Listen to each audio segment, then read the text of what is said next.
We're going to call the meeting to order here at 7 o'clock and welcome all board members as well as members of the public that are here this evening. Last meeting before Christmas. And we open in prayer tonight. Gary, would you please open us? Shall we pray? Our gracious God, Heavenly Father, we come to you, Lord, this evening now. We thank Thee for the blessings of the day. We thank Thee that we can see the seasons change around about us. We ask for blessings, O Lord, in the coming year, and we're thankful for the past year and the safety You've given to our firemen and to our police officers and those that are first responders in our township. We're thankful for safety amongst our DPW workers and even those in the office. May give them each one everything they stand in even in the coming year. Guide and protect them. Be with our nation, O Lord. Be with our president, our Congress, our county board of commissioners, even our state reps and those, Lord, that represent us in different parts of our government. We ask for blessings upon this board and decisions that we must make. May You give us discernment and wisdom and make those decisions that not only help the public of Georgetown Township, but glorify You in all that we do and say. Be us now on this night, the meeting that we have ahead of us. May You bless our work here too, and all that we do and say may be praised unto You. In Jesus' name we pray. Amen. Amen. Please rise for the pledge. I pledge allegiance to the flag of the United States of America and to the republic for which it stands, one nation, under God, indivisible, with liberty and justice for all. All right, let the record reflect that all board members are present this evening. Item 5 on our agenda then is to approve the agenda. Is there a motion for approval? So move. Support. Okay. Any changes? I have one. I have one question about consent agenda. Yes. Is that item 8.3, the approval of the layout for the plat, is that supposed to be in consent agenda, or because it has its own emotion, is it supposed to be its own item? Doesn't matter to me either way, but. That, and he looked at the historical, and typically it is in consent. Okay. For that. Then I don't have anything for agenda. No. The zoning piece was approved last board meeting. So. Yeah. Perhaps what's different this time is the word motion is there. I'm not sure if we always put that. Yeah. Feels like it begs a motion. All right. My change is to add an item, 13A, we'll call it, which is going to be a board disciplinary matter. And we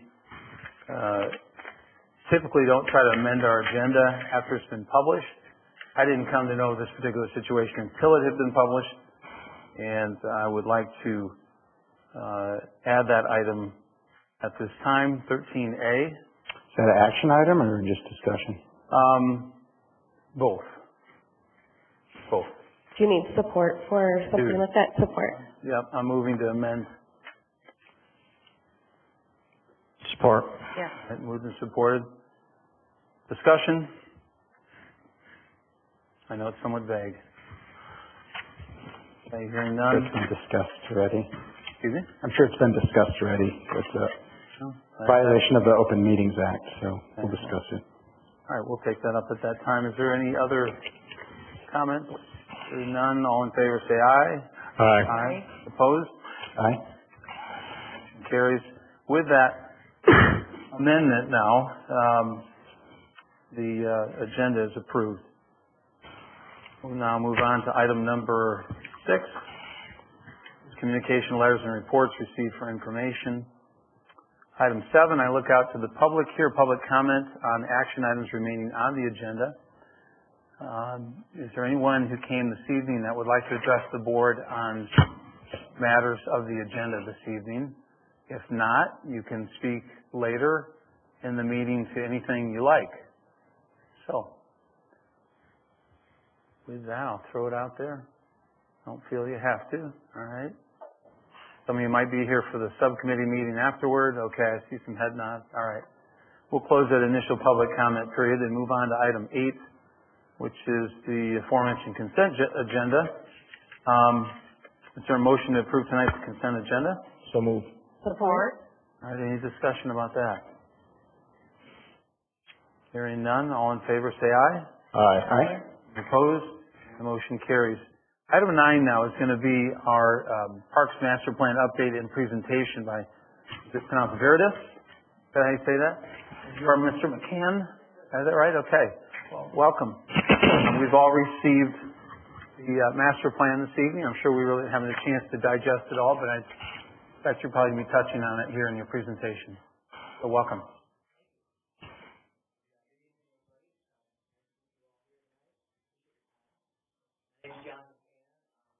Design Group, and we're a landscape architecture firm located in Grand Rapids and Kalamazoo, and Parks and Recreation is our specialty. We do a lot of park projects from planning, rec plans like this one, to designs, implementation, trails, pretty much anything out there we can cover. And we've done a lot of work in the Grand Rapids area, a lot of work kind of all over the state here. So this is one of 4 Parks and Rec master plans we have going on right now, and so we have a lot going on with that. So we are helping with updating the plan, and we started working on this I think in July, and the rec plan needs to be submitted to the DNR by February 2nd or February 1st of 2024. So we're kind of nearing the end stages of the project. That's why you have a draft there for you to review. And essentially, the purpose of doing the plan is a number of reasons. It allows you an opportunity to review what you have in terms of your parks and recreation facilities. Gives you an opportunity to identify maybe some needs you might have, or some areas where you want to improve things, add things, and then it lets you set goals for future development, to a timetable for taking action. We call the action plan. But the main reason why most communities do the rec plan is it makes you eligible to submit for DNR recreation-based grants. So in order to submit for a grant, you have to have a current Parks and Rec master plan on file with the DNR. So you submit it in February, they review it and approve it, and then you can submit for grants in April. It's usually the grant submittal time. So it's a 5-year, every 5 years they ask you to upgrade it or renew it, just, to kind of keep up with demographics and things that change over time. So we're in that phase now, updating the plan. The plan does require some public engagement, public input, and so we've taken on some of that throughout this process. Some of the things that we've done is we had an online survey that ran from July through ran through July through end of September, so about 3 months. And we had 796 respondents to that survey, so that was very good. From our point of view, that's a very good participation in the survey. We also had a table set up at the Touch a Truck event. I think that was in September, And so we had a table, we had some boards set up, and that was a very well-attended event, as I'm sure you all know. And so we were able to talk to a lot of community members, a lot of families, a lot of kids, and we got their input. We had a board where we asked them to put sticky notes of ideas that they had for improvements to the park system. And then we had a lot of images, and we had people put dots on things that they liked. And so it helped us get a good idea of what community members are interested in or like or dislike and things like that. Overall, it was a very positive response we got that day. Everybody that came to that event really likes what you've done with the park system. So I think you're doing a good job there. The next thing then, there's a 30-day public review period once the draft is prepared. And so that's kind of where we're at now. And so once we have a draft ready, it needs to be made available and noticed to the public that, hey, there's this plan out here. You have 30 days to provide comments. It could be written comments, it could be emails, however they choose to do that. Usually you have a copy available online, maybe a copy here at the township office, and just so it's accessible to all those folks that maybe want to look at it. And then the last opportunity would be the public hearing, where you would review and consider for adoption. So you'd have an agenda item where you have a public hearing, anybody can come and give their last comments. Typically we don't have people come at that point, but you still have to give them the option. Do you have a projected month that will occur? We're hoping for the January meeting, Okay. 22nd meeting. Then that would give us enough time to make any last minute edits and get all the paperwork put together that we can then upload to the DNR and get it submitted by the 1st of February. So there's a lot of, we have to provide a copy to the local planning agencies, and we have to document all the grants that have been achieved over the last, for forever actually. We have to fill out some paperwork, and all that gets uploaded to the DNR for their review. So as far as the plan itself, it's got a number of sections that are required to be provided by the DNR. They kind of have a set list of things that you have to include. You can include more if you want, but that's kind of like their bigger minimum. So it starts off with an introduction, which is basically discusses the plan purpose, the scope of the plan, and it acknowledges other planning efforts that have been done recently that are in collaboration with Parks and Recreation. Then we have a community description section, so that's where we would talk about demographics of the community, economy, transportation, water resources, natural resources, basically describe all of that you have here, lakes and things like that. There's an administrative structure section, and so that's where we discuss or we review like how your township is set up in terms of hierarchy and decision making, different boards that you have and different committees that you have. Related to Parks and Recreation and how those decisions are made, and how budgets are set up to fund Parks and Recreation programs and those kind of things. So the first half of the plan is really just kind of a baseline of what's existing, obviously. Then there's the recreation inventory. So we went out, we visited all the parks, took pictures, we noted what type of facilities you have there, the accessibility, there's an accessibility rating that goes with each park, and it's just a documentation of all the existing parks, trails, even like county parks and other parks that are maybe in other communities but are still close enough that residents here might go use them, things like that. So we document all the existing recreation opportunities. Then we go into what's called the description of the planning process, and we compare what you have here to national standards metrics from the National Park and Recreation Association. And they look at acreage per 1,000 residents. We look at things like how many mini parks, how many neighborhood parks, how many community parks, and things like that you have compared to like-sized communities. And then we look at the number of facilities that exist in the community, like how many ball fields, how many basketball, those kind of things, based on population and acreage. And so we do a little analysis, and we look at where the parks are all located geographically in the township to see, maybe all of your parks are located over here and there's nothing over here. And so we kind of look at all of those kind of parameters, and then we start to formulate some suggestions on ways that maybe you can add more parks or add more facilities to kind of get closer to those metrics. And they're just kind of guidelines. It's not like you have to meet them or anything like that. It's just kind of a guide to kind of benchmark yourself against other communities. We then describe the public input process, so there'll be a whole section about all of those public engagement things that I mentioned earlier. We would get into more detail about how the results of the survey and the results of the public engagement meeting that we had here. And so we describe all of that. And the last two sections are kind of the real meat of the plan. The goals and objectives section is just your list of goals, things that you want to achieve, very broad, of 30,000 feet up in the air, and not too defined, just kind of basic things like, you want to do non-motorized transportation, improve existing cars, things like that. And then the action plan, which is the last section, that's where you dive in and say, okay, these are the specific projects that we'd like to tackle. And it's kind of broken into two sections. One section is, we kind of call it the pie in the sky, but it's like, these are projects that we'd love to do in the township, but we have no idea how we would fund them, or maybe there's not an opportunity to do them right now. And then the second section is the capital improvement plan, and those are specific line items that we would say, okay, we want to replace the playground here and this park, we want to add parking here, and those kind of specific line items that are more doable projects within the next 5 years. And the reason why we do that is because when you apply for a grant from the DNR, they like to see that project is in your Parks and Recreation Master Plan. So we encourage communities to include as much as you can in the plan, because you never know when an opportunity might arise where one of those projects that seemed not so doable 5 years ago, maybe now is more doable if there's a donation or a sponsorship or something land donation, that's something that comes up that might change the priorities. So we encourage everybody or communities to put all of those projects in the plan. So that's kind of a real quick rundown of what's all in the plan. I guess at this time I'd be happy to take questions.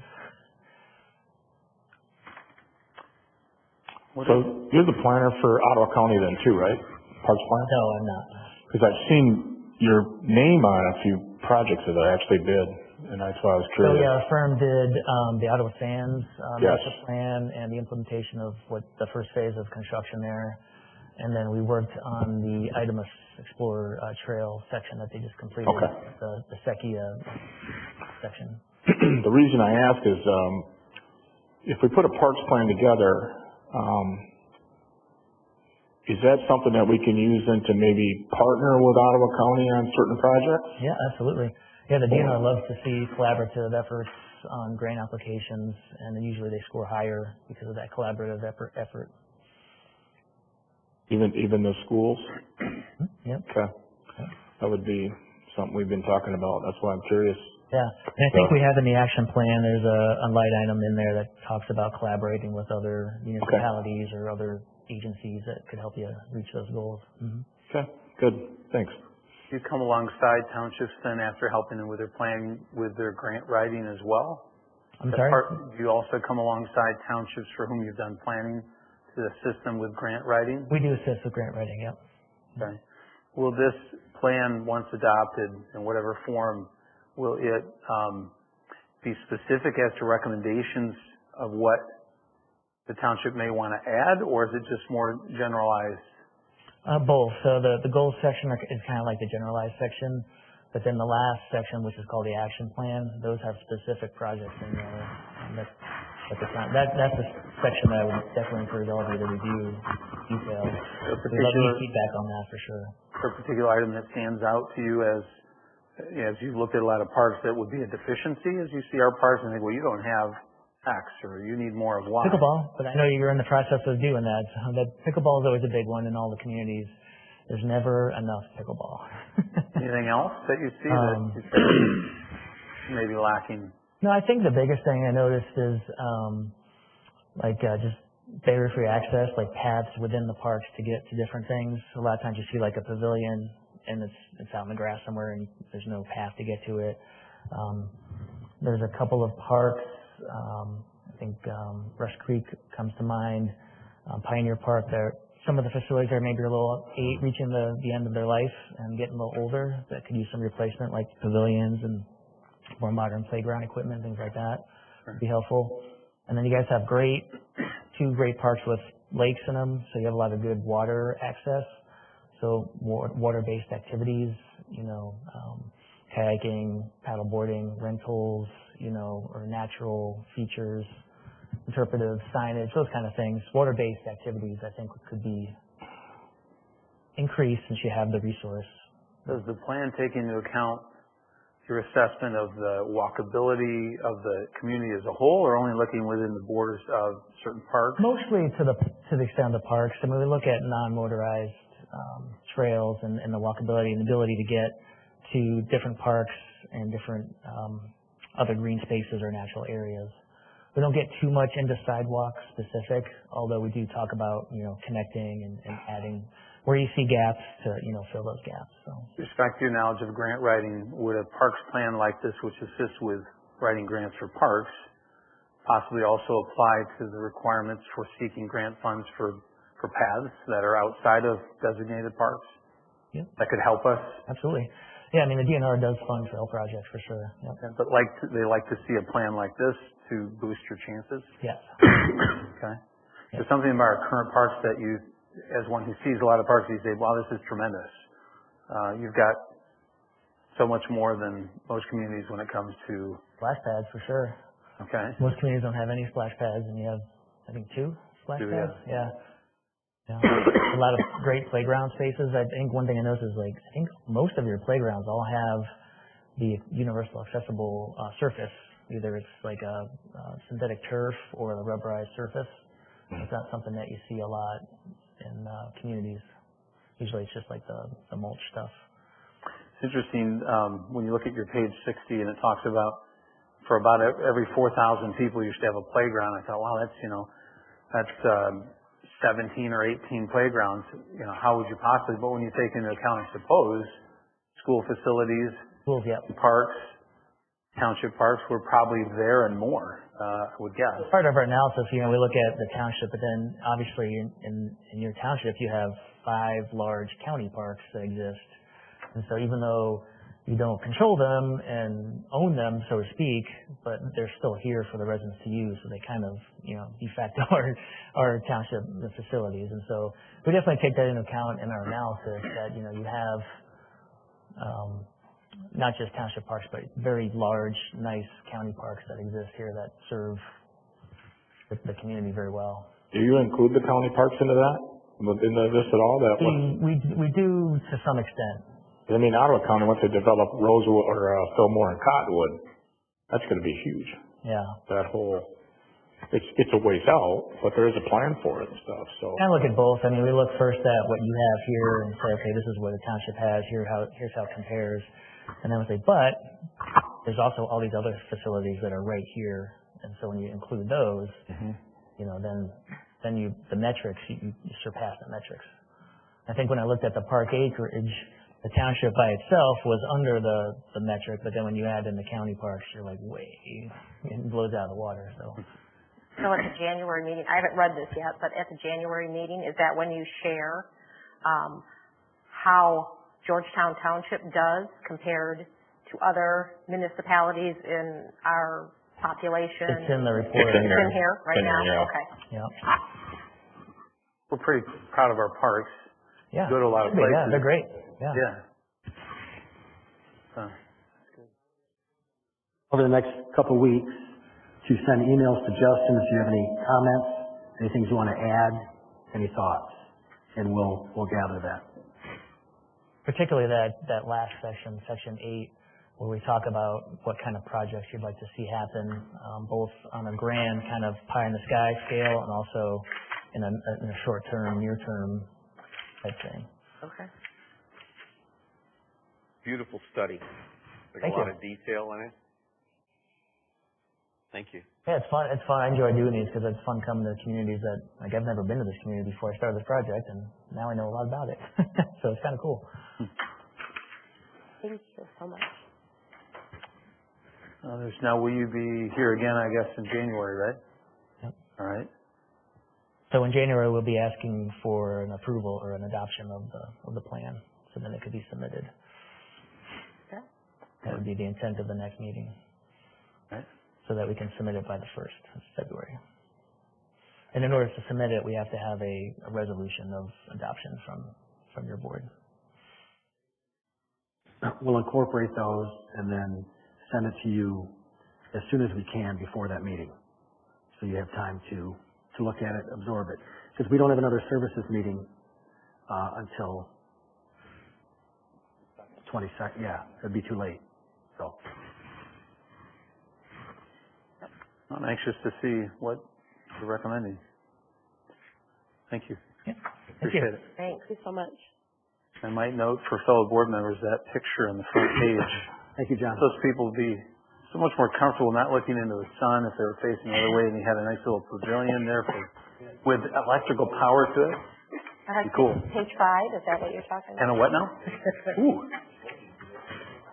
I've seen Getting donations for that. Doing a little fundraiser. Weren't you fundraising? I tried. How'd that go? We really could use a philanthropist in Jenison. Somebody wants to put their name on something. We're too humble. I've tried to get people to give, and I did too. cite them in that fashion. Yeah, Doesn't appeal. I know. It's not them. Interesting. Okay. Thank you. Item 10, 2024 slip and slide request. Is there a motion to approve the slip and slide agreement there for 2024 as recommended by the Services Committee? So moved. Support. That? Moved and supported. It's quite an agreement. It's akin to what we've signed in the past. It's quite protective. Yeah, right? Yeah. Pretty comprehensive. Really says to them, boy, if you want to do this for charity, you better really want to do it because It's a lot of work. make sure it's done right. Any comments? Services was comfortable with this agreement because it was really similar to what we have agreed to in the past, and the organization that is seeking the agreement we worked with last year, and it went very well. So I didn't have any qualms about it. Okay, it's a nice community event. How many of you have gone down the hill at this? I totally have. It's fun. Right. Have grass in your shortcut to prove it. And clean your teeth. Okay. No other comments, and we'll call for the vote on this. All in favor say aye. Aye. Anyone opposed? It is passed. Coming now to item number 11, the school tax collection fee 2024. Is there a motion to approve an increase for the collection of school taxes from $3.25 a parcel for 2024 as recommended by Finance Committee? It's currently at $2.75. I make that motion. Okay, moved and supported. Came out of Finance, of which the three of us sit on that committee. I know last year when we raised it a touch, I think we had an understanding at that time that we were going to incrementally move it to where the market was dictating. And we didn't want to do it all at once for the benefit of the schools and those that have already planned, I think, their budgets for that particular year. But now we're following up on what that earlier expressed intent was. Are there thoughts from board members about that? Can you remind me what we moved it from when we brought it up to 275? Was it 250 to 275? And even the original motion, the following year raised it to 325. It's still much lower than what was recommended. Okay. A lot of other communities are doing. I think 375 was kind of the average. Yeah. We're still much lower than the other ones, but it's to level it off a little bit since we haven't touched it in over a decade. It just felt a little bit to me like we were talking about an incremental increase over time, and we went from 250 to 275, a 25% increase, and then this just felt like a jump, but it's not. It's not as much as I had guessed. So it's I think the superintendent's job is very difficult these days, and they're probably constantly getting hit with increases here and there, especially with inflation, but I think we're being reasonable. John, you're from the educational world. Any thoughts?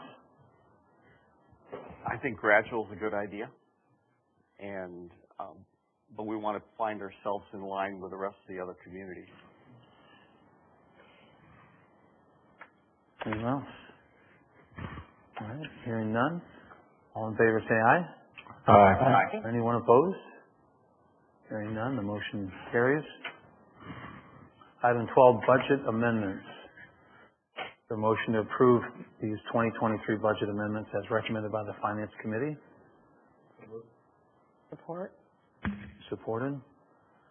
Rob, ever so briefly, if you want to touch on this as you did with us in Finance. Yeah, just a couple small amendments in two departments, assessing and elections. Assessing, we just have postage for tax bills, and we didn't budget enough there because this is the first year Department 201, general expense, used to handle the postage. So it's not much more, it's just we didn't budget enough in this department. So it's some postage and some legal fees from some various property tax issues. And then elections, 9 days early voting, drop boxes, and the miscellaneous and some supplies related to elections. So the total is just $75,000, which will offset with revenue on fund balance, but in the end we won't use it because overall we're well under on the general fund. But we have to amend by department. Comments?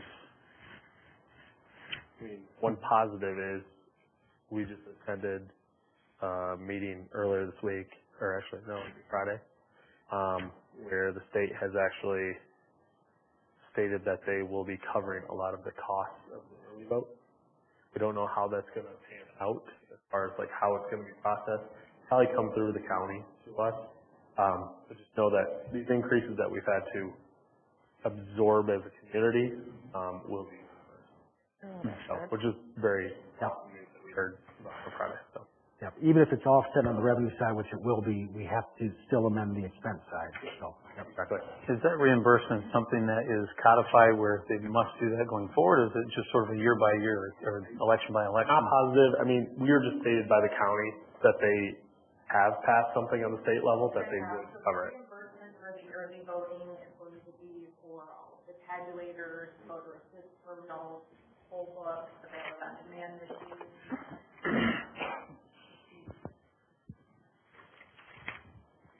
Ballot tables that you can fill out your ballots at, those types of things, they're going to cover some of the expense in your cost of the workers for those early voting sessions, those types of things.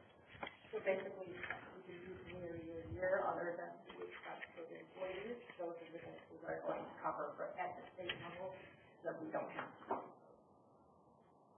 don't know all the details yet, but the fact that they've committed to Pat for us. Awesome. Okay. All in favor of this budget amendment, say aye. Aye. Anyone opposed? Motion carries. Item 13, 2024 committee appointed, more or less reappointing people who are willing, most all of them being willing to be reappointed. The recommendation then, if you would so move, would be to simply accept their re-upping, if you will, for another term. Is there a motion to approve of these 2024 committee appointments as recommended by myself and by the Finance Committee? So move. Support. Okay. One change I brought up ahead of time with the office was I noticed on the Construction Board of Appeals, which meets almost never, we had 2 openings yet because it's hard to find people. I did identify a gentleman by the name of Norm Buffum, and so we're going to add him to that list, but we'll still have an opening there, so should anybody come up with a name, it meets. Recruit, because that's my brother-in-law. I said you're going to do it. I'm not sure I'll be able to work with him. Just put that on the record. You can tell Norm that yourself if you want. I will tell him that. You want to join a board that never meets? Yeah, come on. So with that blank filled in, just updated. Okay, any comments? All right, hearing none, all in favor say aye. Aye. Opposed? Motion carries. Item 13A, as I alluded to earlier, matter of board discipline. No preconceived notions here. Something that really is something we rarely address. It's not something that we take lightly, but I did receive communication from John about a week ago. I was not previously aware of it, and it was after the time that the agenda had been published, about some public comments made to our Facebook page that were disparaging of the board. And more than that, were accusatory in almost in the sense of graft. And that specifically, I've asked Justin to post to the screen. Okay. This is from the Christmas tree lighting ceremony. As you know, if you were there, John gave the remarks that evening. It's something we do every year. And Michael, you will have an opportunity, by the way. I want to be very clear. Everyone's going to have an opportunity who wishes to speak and to be respectful of each other. So, but Michael had posted some comments to the site.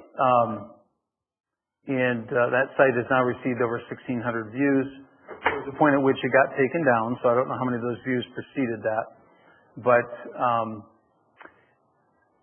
John shared with me that he felt it needed to be addressed, and after consideration, I agreed with him. I don't know if the clown, accusing him of being a clown is directed at John and or all of us. It seemed it could go toward all of us. I had a real problem in particular with the last statement, which suggests graft by us as board members. That is, that we make the decisions we make on issues within the township for our own self-interest and our friends. And I can't interpret that any other way than to accuse me and perhaps certainly several of the fellow board members of graft. And so to be disparaging of fellow board members and to accuse fellow board members of things that as a citizen or resident, if you read that, you'd wonder, what don't I know? And what's happening and what have they done? It's very beneath the office, and we can certainly agree to disagree on policy issues, and we do as a board. We are here not to be in lockstep, but to speak our minds and to share our rationale. And so the fact that I know I've served long enough with you, Michael, to know that you didn't agree with building the library or the Chicago Drive improvements or the splash pad at Maplewood Park for that matter. I'm not Maplewood, but Rosewood. That's obviously each board member's prerogative. But it goes beyond that. And it is part of unfortunately, I think, a pattern in practice. The problem I have in particular here too is that it goes unfiltered to the community on our page, which it's akin to back in the day, I think, the Advance or the Grand Rapids Press, a letter to the editor. This is more or less taken the place of those forums. And it is designed to embarrass or otherwise intimidate or misrepresent us. And that I have an issue with. And so I don't think it's only myself, but again, I'll wrap up my thoughts, but the trouble I have is that there's a spirit of that's expressed through these comments that is consistent with some of the comments and actions that have taken place in past months and even years, that at some point I feel in the center chair I have an obligation to address, otherwise I'm not maintaining the decorum of the board. And I would say that to any one of you as board members, that we have that duty and responsibility to each other. So within our power as a board, we have the ability to censure. Now, I've not discussed that, and I think, Michael, to your point in fairness, I've not discussed that in any sort of a quorum setting. As I've already admitted, I talked to John when John brought it up to me, but there's been no deliberation among board members. There's been no emails. There's been no joint phone calls. This is truly something that just was brought to my attention that, theretofore I was not aware of. And I agree that these ad hominem attacks need to stop. And so I put together, for the consideration of each of you, and none of you have seen this because I didn't think it should be in any way pre-deliberated, and frankly, I didn't have this draft. Unlike the text chain, which is an Open Meetings Act violation, which was sent to 6 board members, and what I said to a quorum. What I said to Michael on Friday when I spoke to him, because I wanted him to have a heads up, is I said that when he brought up the question of open meetings, that we had a text that was sent, as you've indicated, to 6 of the board members, but that in no way deliberated, but rather said, this is something that I intend to bring up at the meeting on Monday, and that's all it said. And so there's been no quorum deliberation. The mere notice by someone on the board of a fact of something that's occurred without anything more is not in and of itself a violation, and so I stand on that. But I'm going to read this, and you will have opportunity. I don't mean to, we'll take as long as you need, but I want to read this beginning with the recitals here of this resolution. Treasurer Bosch, under letter A, has been a township board member for Georgetown Township since 2016. B, members of the township board have become increasingly concerned about Treasurer Bosch's ability to handle full board and board committee discussions in a civil manner and with his treatment of and rhetoric toward township officials and employees.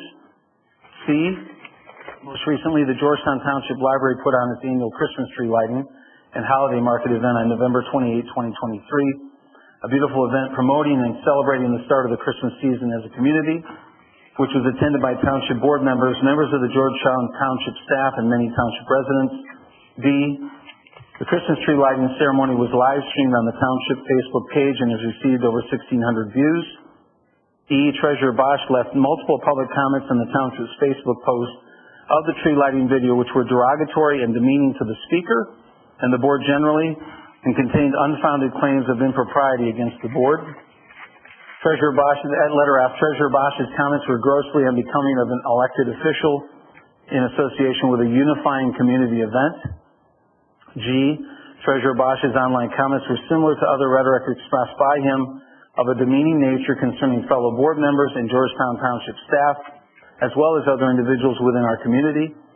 H, the board believes it is critical that members of the township's governing body hold to a standard which treats all officials and employees of the township with respect in order to fulfill their duties and to best serve the interests of the township and its residents. I, the board finds that Treasurer Bosch's conduct in this instance and similar past actions and comments of a derogatory nature by him fail to meet that standard. J, this resolution is intended both to express the township board's displeasure with Treasurer Bosch's conduct as a member of the township board and to serve as an official warning that failure to avoid such conduct in the future may result in further disciplinary measures. It is hereby resolved as follows. Number 1, for the reasons specified above, the Township Board hereby censures Township Treasurer Michael Bosch. Number 2, the Township Board hereby provides formal notice that the actions of Treasurer Bosch as set forth in this resolution are not condoned by the Township Board and do not represent behaviors that reflect the values of Georgetown Township or its Township Board. And 3, in the event Treasurer Bosch's conduct does not change, the Board will consider further actions, including removing Treasurer Bosch from any and all committees or appointments he currently holds with the Township for a stated period of time. The vote on this motion to adopt this resolution will be taken this evening. So I'm going to place this resolution by way of a motion before the Board, and as I said already, there'll be ample opportunity for discussion and rebuttal. Is there a second to the motion? Support. Okay, moved and supported.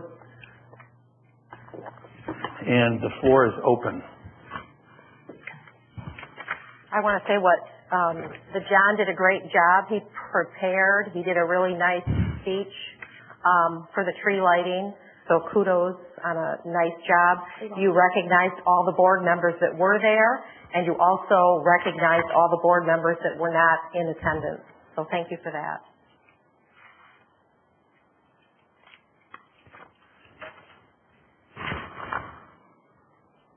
I think that it's so unfortunate that event that was meant to be unifying and celebratory in nature, and that so much effort went into planning by our library staff, and that was so beautifully presented by John, that it couldn't be something that we could have on our social media page and just be proud of and celebrate together. Instead, it had to turn into, a foundation for rhetoric and competitive intimidation and I don't know, comments that are unfounded and untrue. It's very sad to me and not in the spirit of the Christmas season, which is too bad. Jim, this document is very well put together. I really appreciate your work on that. Yes. Thank you for doing that.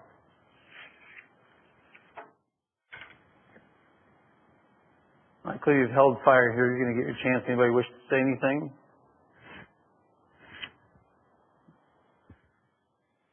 I will say something, just quick. I brought a couple concerns to you earlier in previous years about specific people in public forums publishing my address, as well as going on tour pretty much in bashing the newly elected individuals. I brought those to your attention and it didn't do an extreme. Do I feel like this is tactful? Not in any way. Do I respect those comments? No, I don't. But I also feel like potentially it's a little extreme, especially considering I had brought concerns previously to you and nothing got addressed. Not even a public statement. So, again, I don't agree with that, but I also believe there's, for some reason, a double standard. And I'm not happy with that. Do I feel like this is a little extreme? I do. Okay. Do I feel like it needs to be brought to attention? I'm fine with that. Sure. Yeah. But I think this is a little In extreme. my defense, I have been approached about comments of this nature from Michael on a number of occasions that I have not brought to the board's attention, meaning I felt like it reached maybe a critical mass with this. So I don't think, like in the instance you're mentioning, I don't think I run to that option. But this was more a broad attack, which I agree. It's a broad attack. The other one was a personal attack. And when I have kids living in a household, to do that, then I brought it to a concern to you, and nothing happened. Not even any type of statement. So that is the issue I ultimately have. This is very broad. I get it. This is not cool at all. Mm-hmm. But a personal attack should not have been allowed. Yeah. So one last statement about that. I addressed that particular individual in that instance privately, as I did also on matters more recently brought up by you and Michael with our manager.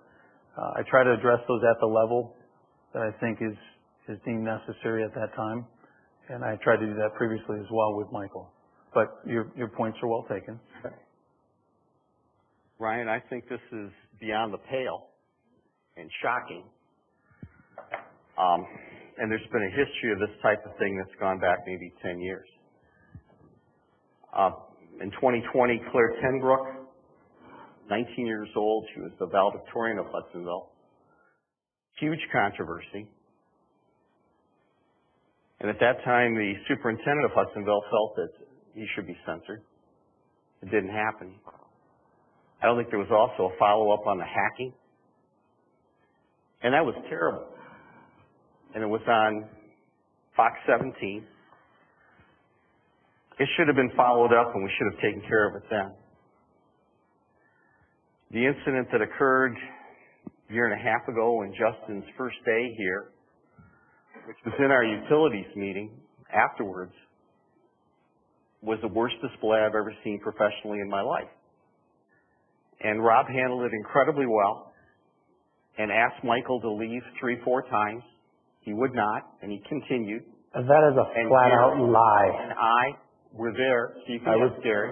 It was after you the meeting had already left. Gary and I were there, and I made you folks aware of this before. And then when Rob finally left the room, Michael went after him and followed him out into the hall.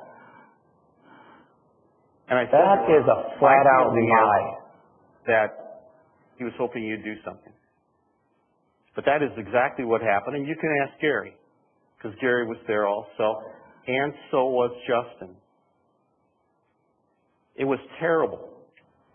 So you take what happened with Claire Tenbrook, and then you take this incident that occurred, and then also with our staff, and micromanaging our staff. Here we've got a terrific employee, Rob Dienter, and his wife says, "What's that car doing parked out there while he's eating lunch?"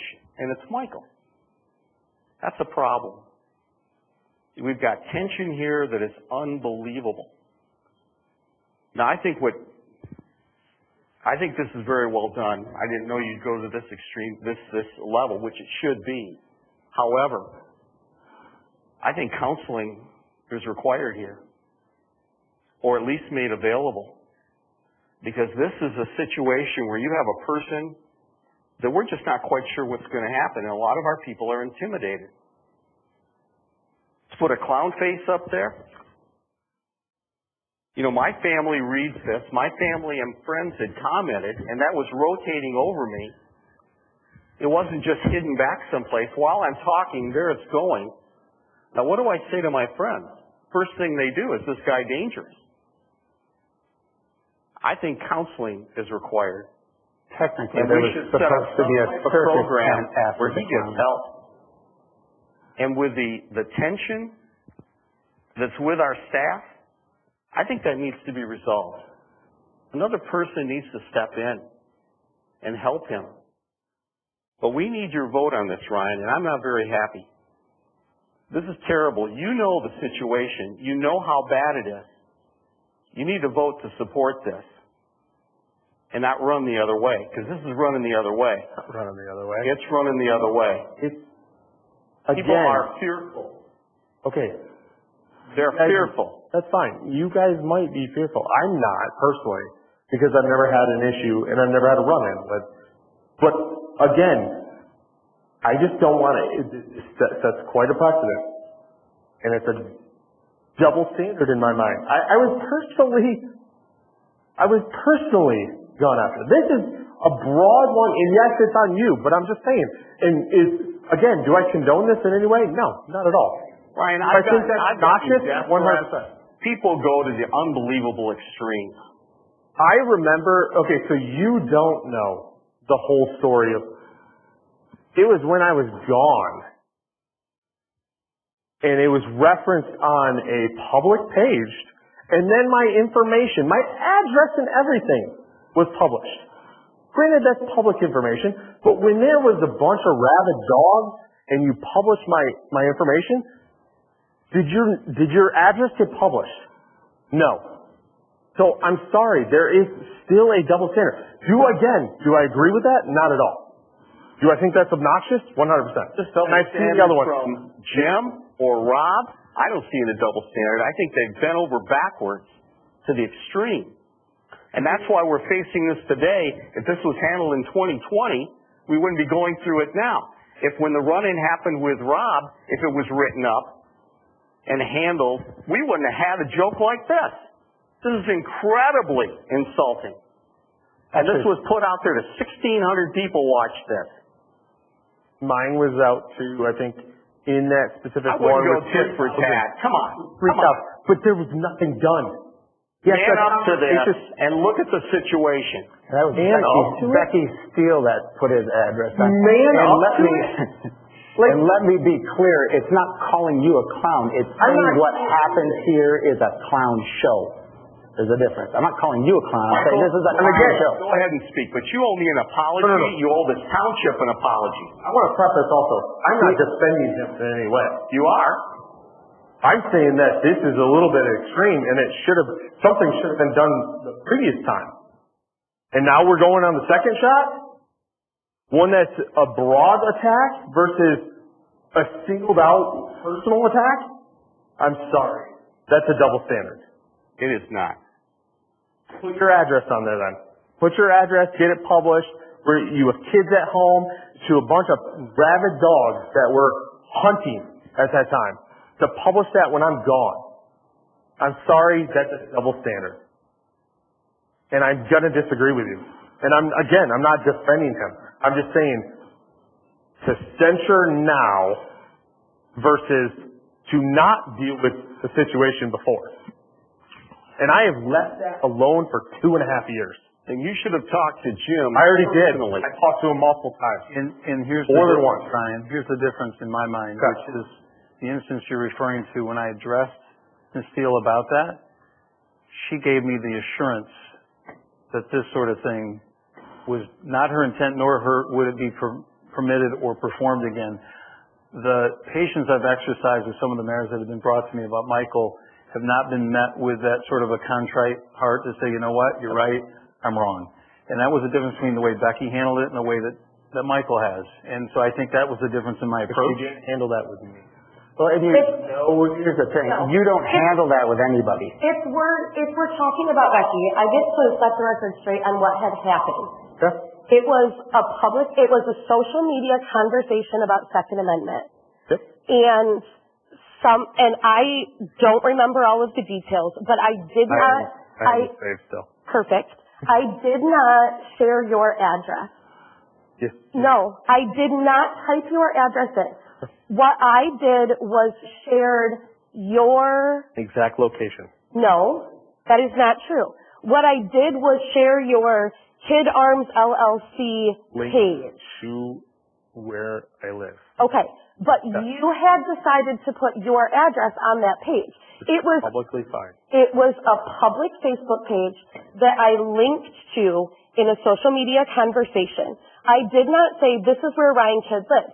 It was in the context of if we're talking about how board members feel about Second Amendment rights, I can't speak for anyone except I know Ryan has this page, and so I would guess that he supports Second Amendment rights. And That was the context that I shared it in. I did not know that you were out of town.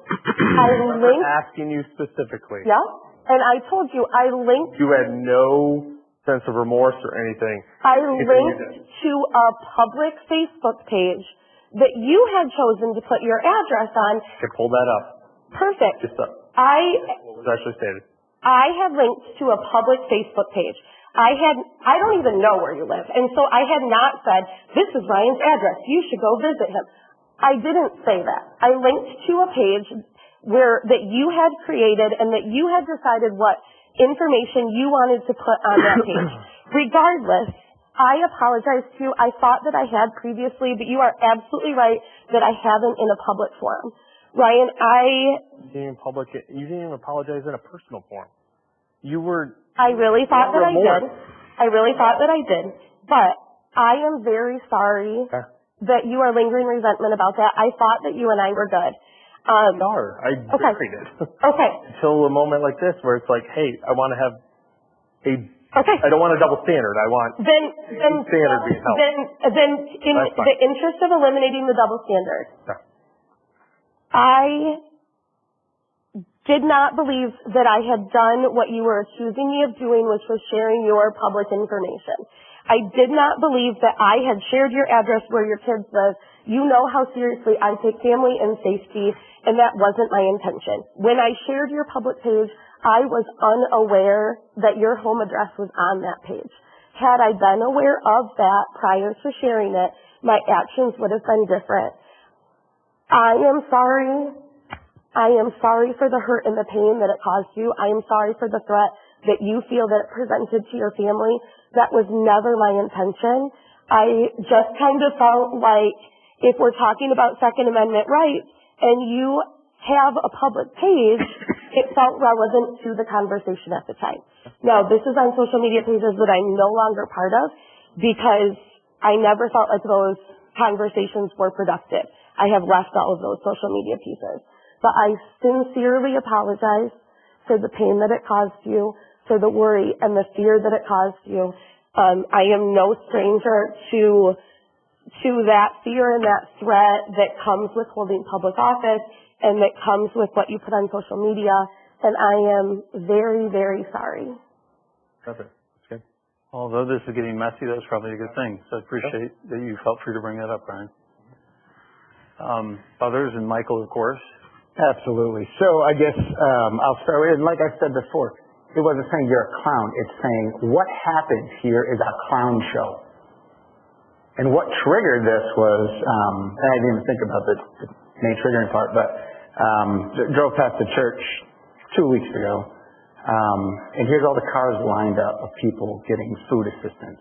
And I'm thinking, man, I had just got done watching the meeting that I missed, the last meeting, and I'm like, here we are, we're going to spend $4 million on DPW building, spend $1 million on pickleball, water and sewer rates are going up, the taxes are going up.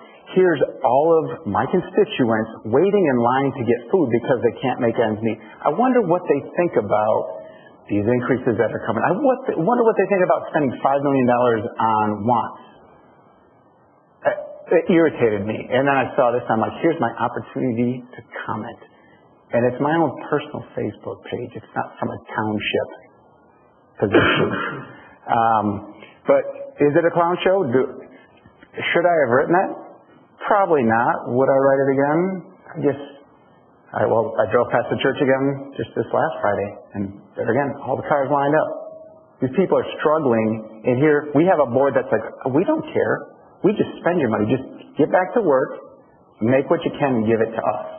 I see a disconnection, which irritates me. I mean, I don't mind the attacks on me. Like when you say I followed you to your car after a meeting, I forget, it was a month and a half ago. That was a flat out lie.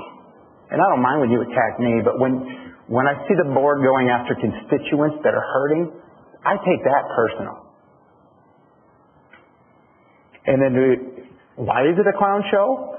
Because we have a superintendent who refers to the clerk and the treasurer as Dumb and Dumber. And that's been going on for over a year now. asking staff, anytime we come into the office and talk with any of the staff members, they're to report to him and say what we talked about? A superintendent that has talked to, excuse me, I have the floor. I have the floor. I have the floor. And I think they fear you. Actually, if you took a anonymous survey, I think you're the one that they fear. Anyway, a superintendent who talked to multiple employees and said he wants to hit me, and he would if he could get away with it. That is a clown show. Let's see, what else do we have? Oh, refusing to provide me with an email link from the website because it's a security issue. So trying to keep me out of communication as the treasurer? You have an email. You have an email. You're lying. Let's see, keeping the board in the dark about issues, creating roadblocks anytime there's an issue that comes up that someone doesn't agree with. Yeah, we could go back to Kmart, and this isn't anybody specific. This is saying the way things operate. It's a clown show, and there's supposed to be a circus tent after the clown. Anyway, just saying it's clown show. Kmart, 200 Baldwin, the clock tower, all this stuff just keeps going. It's a total disregard for the people, and mainly the most recent one was the 2,700 residents who took the time to fill out a survey, and the results weren't what the board wanted for the spending plans. So we're disregarding that.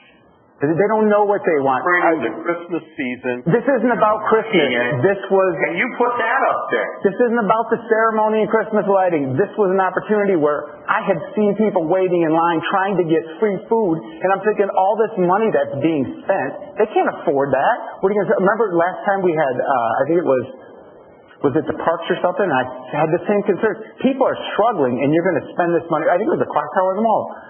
So, well, they can, people that don't have money can't do anything, but they can go enjoy that. Go have a picnic at the clock tower? Like, that's justification?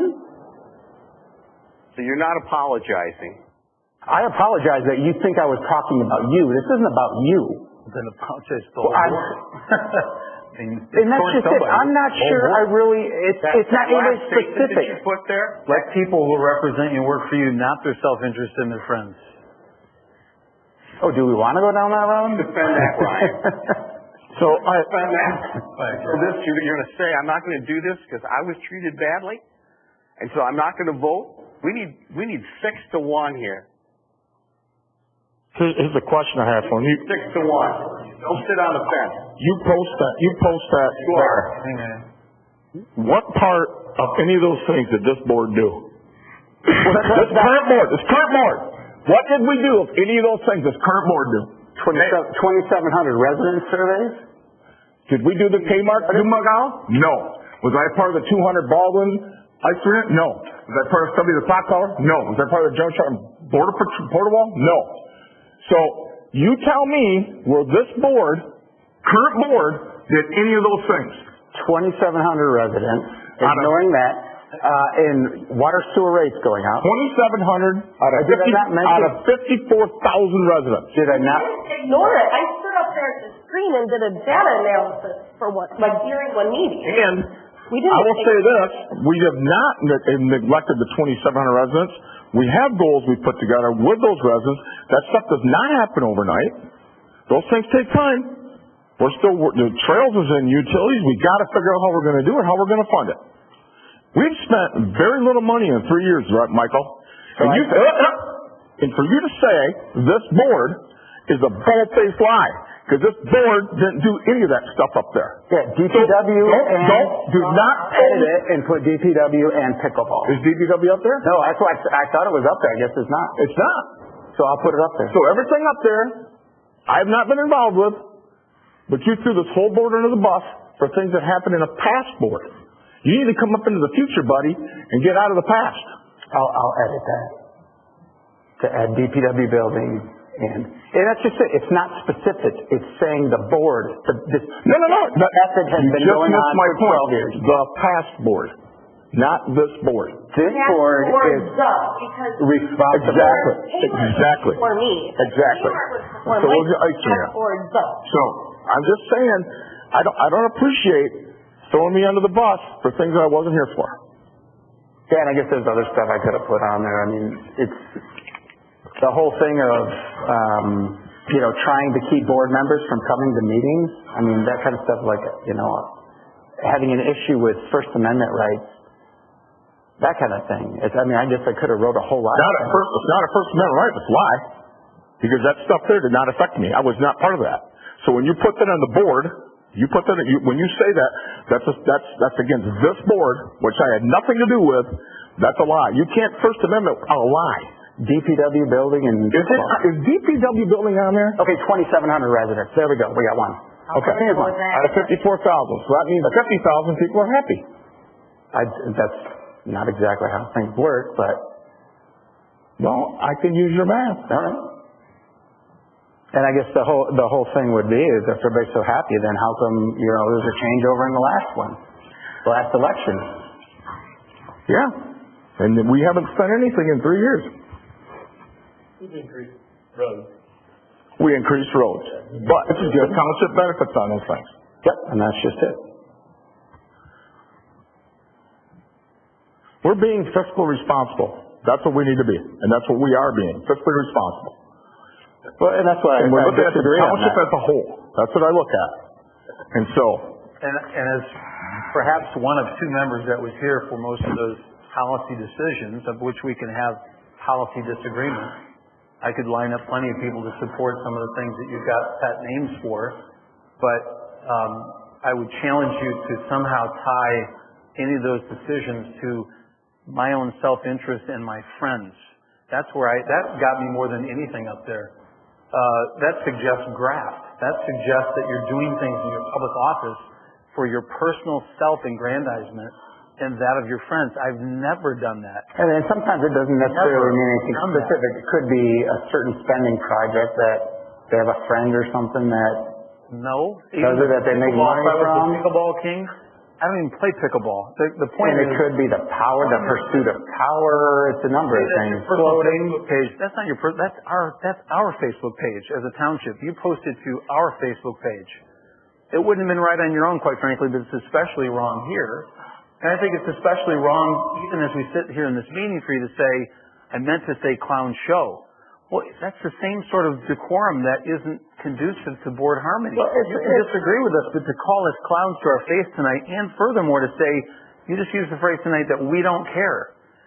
I think every one of us cares, you included. I know you care. I know all of us cares. Now, we may care in different ways or feel we have the pulse of the public in different ways, but I don't know anybody on this board who's serving on this board for their own self-interest, for their friends, or because they don't care. It's that sort of rhetoric that I've probably been slow to the draw, and it's allowed some of this to fester, and it's an ugly meeting and all that stuff, but you know what? It had reached the point where, from the middle chair, I felt like I'm doing a disservice to the board and to the employees of the township if I don't address it. And so, are any of us perfect? No, we're not. But I think this was something I felt compelled to bring up. Yep, and I think that's what's interesting too, is you pick and choose what you want to do, just like we had the issue back in, I think it was 2020, when I don't want to name the staff member, but they used their power and position to influence and twist the arm of developers to put up political signs for a relative. And I brought it to your attention, and Carlton at the time, and you swept it right under the rug. So as you choose what you want to go after, and when you want to go after, and other times, just like Ryan, that one, I took serious issue with that one, nothing.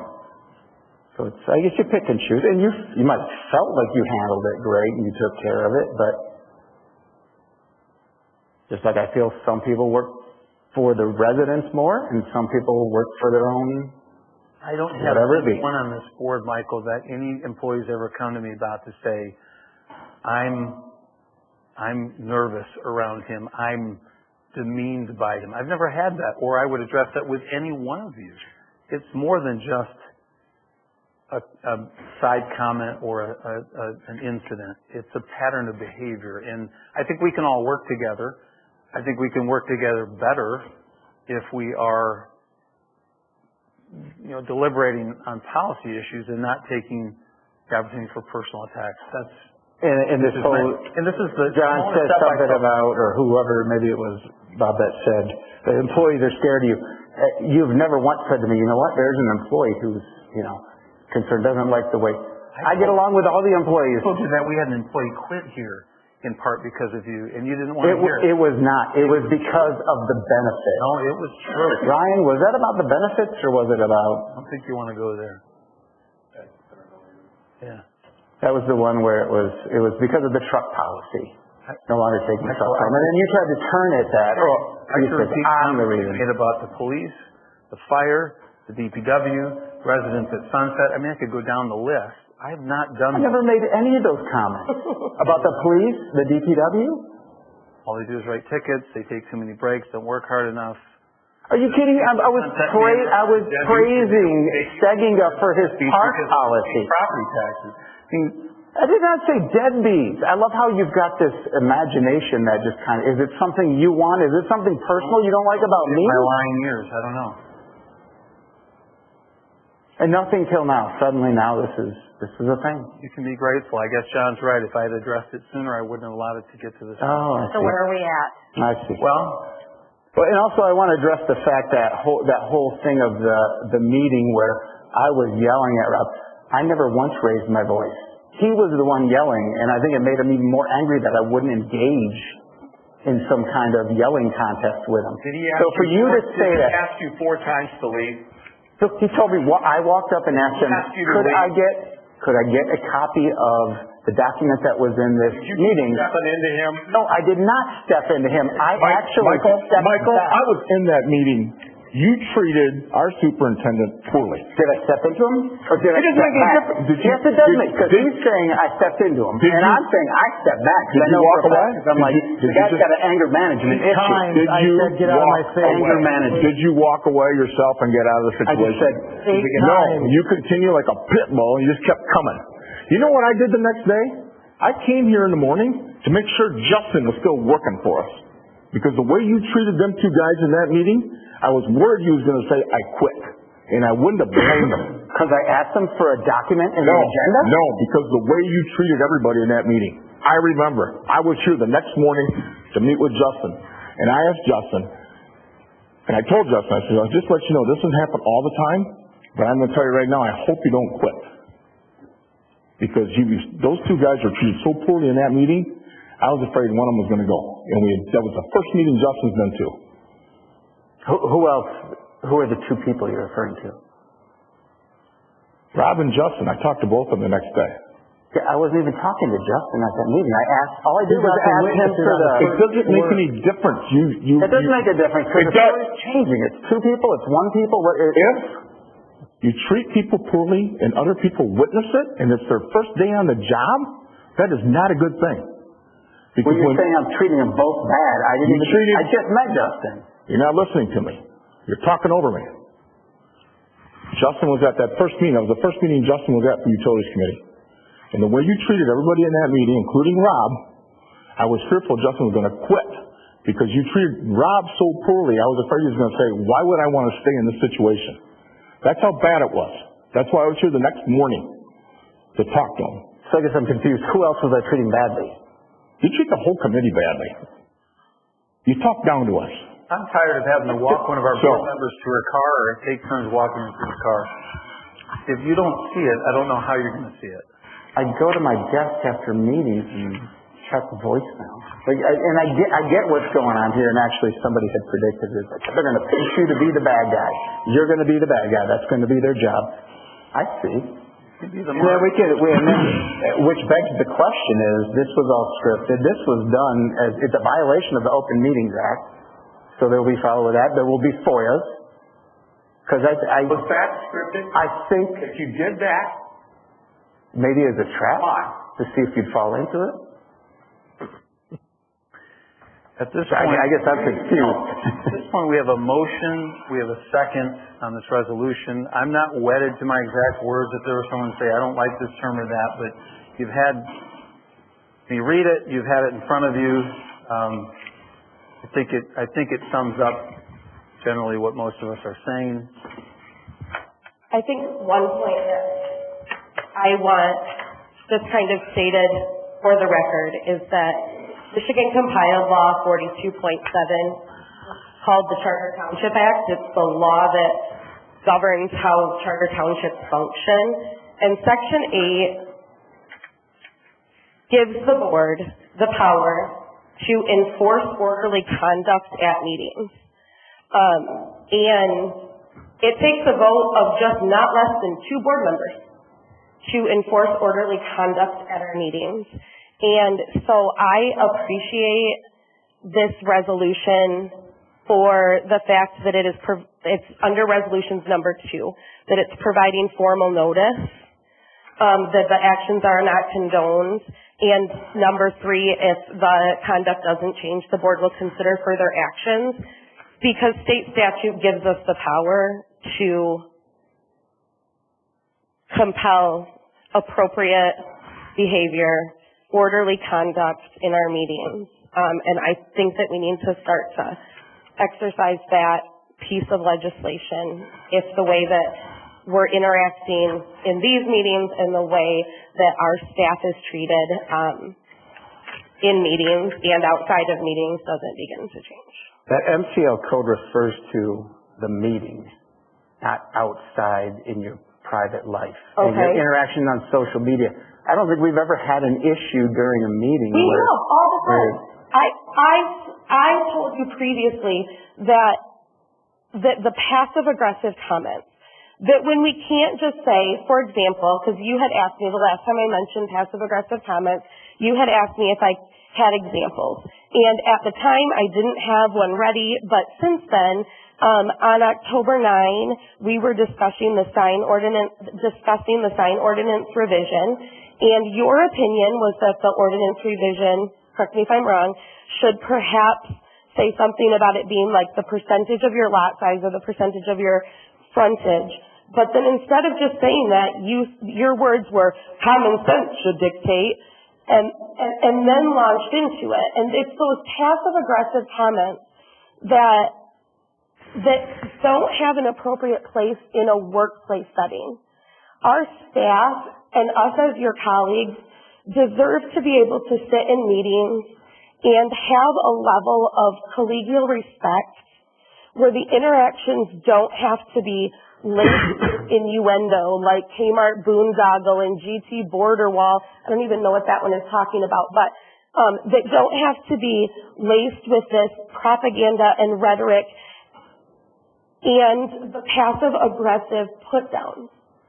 That doesn't foster a working and a collegial relationship kind of environment like we all deserve to have when we come to work. So I guess the only issue is common sense is passive aggressive. That's all we got? It's the way you say it. Common sense would dictate, instead of just saying, I wish that the ordinance would say, it has to be like, oh, we're all lacking common sense by not putting that in the ordinance. Our planning commission and all their hard work on this was not lacking common sense because they didn't word it the way that you want to.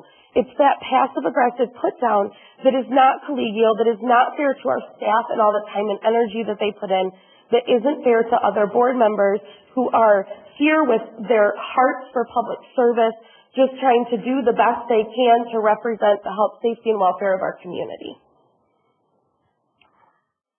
And this is referring to employees. This is referring to the board, not anybody specific, the board. Not just this board, a previous board, and the previous board, going back to 2012. And all this stuff, too, here is, most of that was all in our campaign stuff that we ran as a slate. It was all the same thing. Remember Kmart, 200 Baldwin? We ran as a slate. You were on board with all that at the time, but now you're not on board with it? But a Christmas tree lighting is not a campaigning situation. No, it was part of that, though. Our township Facebook page sharing a Christmas tree lighting and John's well thought out and well delivered remarks is not a campaign situation. It was not the time or the place for the rhetoric. I will agree with that. That was if there would have been a place to comment on any other post, I would have grabbed it. That was the only one that had open comment. Thanksgiving, my daughter-in-law and son-in-law shared with me, you go meet their house. Do you remember going to their house? Oh, yeah. Yep. How long were you there? I don't know. I've talked to your daughter-in-law a number of times. Yeah. 45 minutes, an hour? Probably. And you started out saying, I'm John Schwab's nemesis. That's like you started out with my kids. Jokingly, and your son laughed. He knows. That's not the way it was taken. That's funny, because when I talked to him, he said, I don't always agree with my dad. And you're there running down the township for 45 minutes to an hour. And then I get this with a clown face. Yeah, there's a problem. We got to get you counseling. I wish that, I don't know how we put that in, but that's what needs to happen. Okay. My mother always appreciate said, that. if you don't have anything nice to say, don't say anything at all. So sometimes making no comments, especially on a public forum, is a good rule of thumb. I agree for totally. future. Yeah, and it was that whole thing. Is it Call for the vote. that Yeah. those cars waiting in line for food? I'm like, that's it. I can't take it. We got $5 million that we're just blowing, and these people are going to see increases in water and sewer, and they can't even put food on the table. But That feels like an Yeah. excuse. It feels like a thought of after the fact reason for what you've written. well, in fact, I would suggest board members drive by our churches on Even your Fridays. characterization of things like an increase in the water and sewer makes it sound like we're just blowing the money, and that's why your water and sewer went up. All of that has context that's needed, but that's a policy issue. We can debate policy issues. I'm going to call for the vote at this time. Brian, you're still... It's a resolution, and it's going to require individual votes, so I'm going to ask our clerk to call the roll, please. Graffin. Yes. Spalding. Yes. Carter. No. Supervisor. Yes. Do I think it's distasteful? Yes. I am just not to the level of a censor, so I'm a no vote. I hope it's a play nice in the sandbox moving forward, and that bringing this public light is fine, and it stops. But I'm just not to kind of thrown on a censure, and I'm not there yet. Yep. Yes. Swamp. Yes. Okay, it passes 5-2. All right. Well, public, you're here. You got treated to a longer meeting than you maybe expected, and some of you are waiting for the utility subcommittee meeting. It should be soon, but you have an opportunity, since you are here, if you wish to address the board at this time on anything you like, whether it's something we discussed tonight, whether it's something that's just on your mind. We only ask that you identify your name and your address, and you're given 3 minutes. Yes, sir.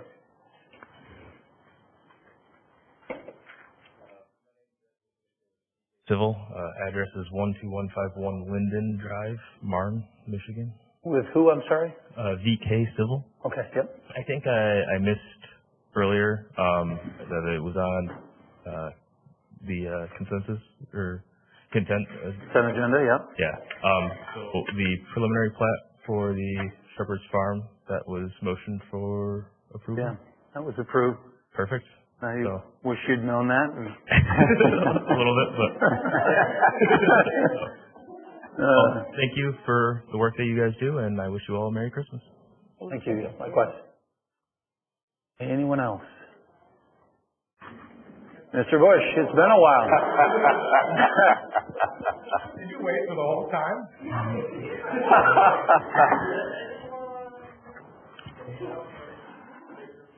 Well, it's good to see you anyway, even though you never talked. I was here to approve that for him, but no, I'm just kidding. We worked with him on it, so I'm glad you guys put in the consent agenda. See ya. Hey, let me know if you need anything on the other ones. See ya. Again, Joe Bush, Water Resources Commissioner. I just wanted to say that I'm here for your Utilities Committee meeting, but I just want to give a brief update. We're about 100 developments countywide currently. We're still about 1,400 soil erosion permits. We're cleaning drains like crazy all over, especially in Georgetown Township. Things are going pretty well. Hopefully you're not getting any drain calls.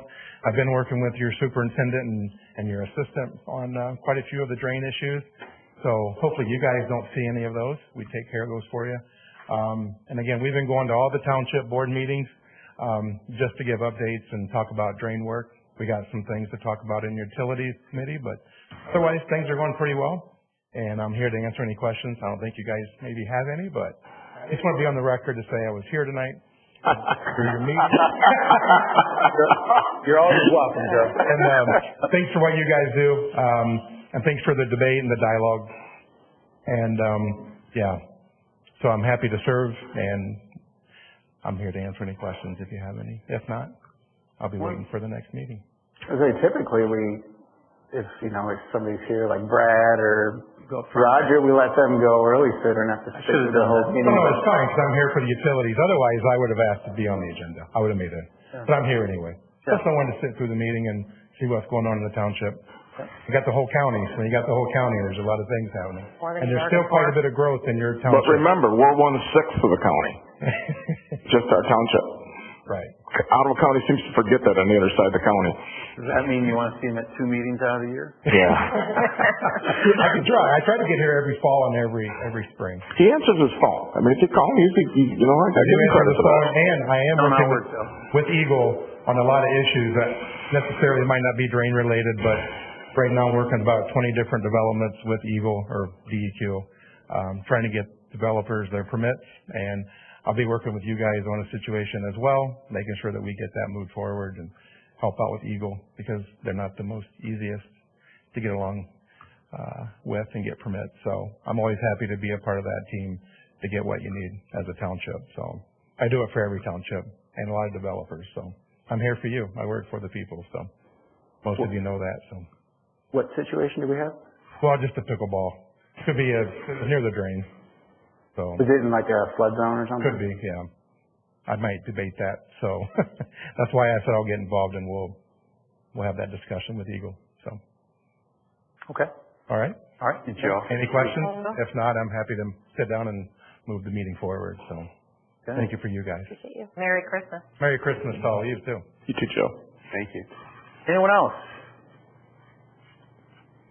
And seeing none, we'll close the second public comment period. Item 15, discussion and general information. Is there any board member wishes to bring up Yeah, I've got information? 3 things. What's that? Both of you? I said I've got 3 things. Actually 4 things. Well, no, actually 3 now, because pickleball location was one of them. I just wondered how that was going. Obviously, if we've got an issue with a flood zone, so I'll make a note. 2, I was talking with somebody who lives in Allen Springs, and they said there was an incident. Do we have any incidents we need an update on as board members? Allen Springs, the retirement. Apparently one of our vehicles ran into one of their overhangs. Fire engine into their overhang. Yep. Yes. How bad? Like, We don't know yet.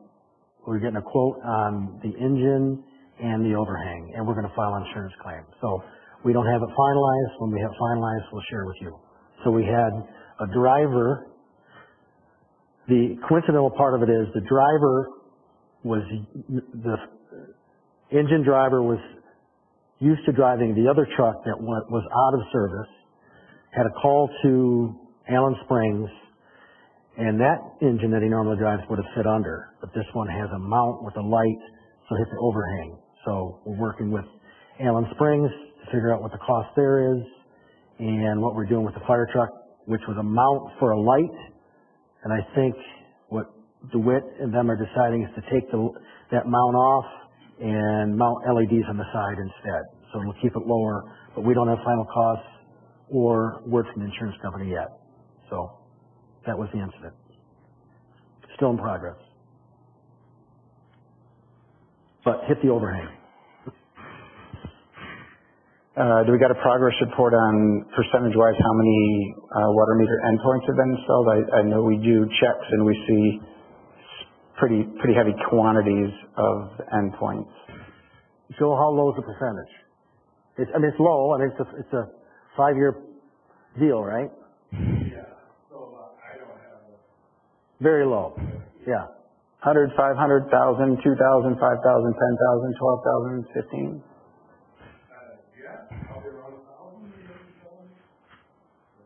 Do you know how many we're housing right now? I think the last one was 5,500.